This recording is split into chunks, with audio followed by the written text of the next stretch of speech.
ta kishin si refren, themi, në një mas pothuajse dominuese arrestin në Burg.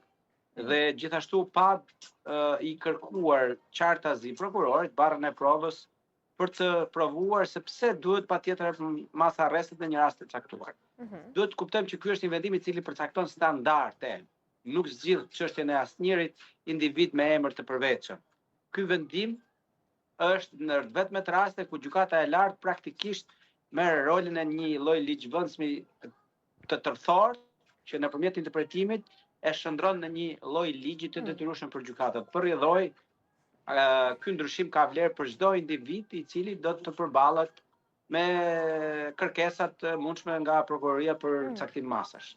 Ka një shqetësim në fakt, zoti Daci, pikërisht për momentin në cilin vjen, por disa shikohet thjesht si zbatimi i urdhrave në thonjza të dhëna nga kryeministri nëse përdor edhe unë të njëjtat terma. Ju e thatë më herët se një masë e tillë pse jo duhet të ishte kryer më parë. Pse mendoni se vjen pikërisht në këtë moment? A ka vend për t'i vendosur nota të një retorike politike një vendimi të tillë?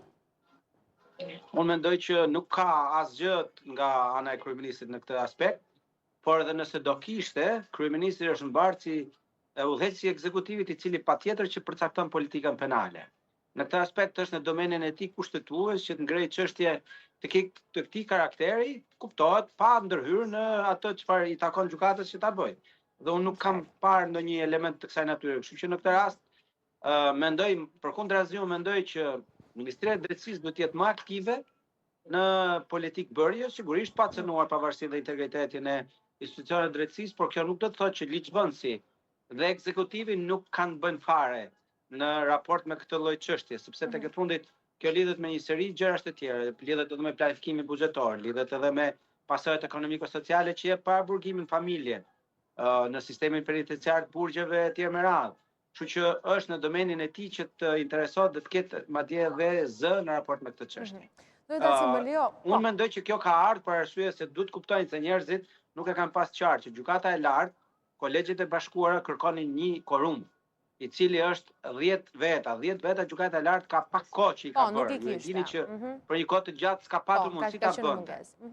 Ndërkohë nga ana tjetër, në momentin e parë gjykatës lartë u përball me një situatë thjesht jashtë kontrollit në raport me një numër të madh, ku sot themi gjendja në gjykatën e lartë ka ndryshuar rrëndësisht. Dhe mendoj që kanë bërë punë të mirë për te standardeve që ne mund të kërkojmë dhe unë vetë personalisht pretendoj që duhet kemi shumë më tepër standard lartë. Kështu që kjo është arsyeja pse erdhi në këtë moment, por nuk lidhet me një moment të caktuar, një individi të caktuar, sepse kjo nuk është gjyq për një individ, është gabim të konceptohet në këtë formë.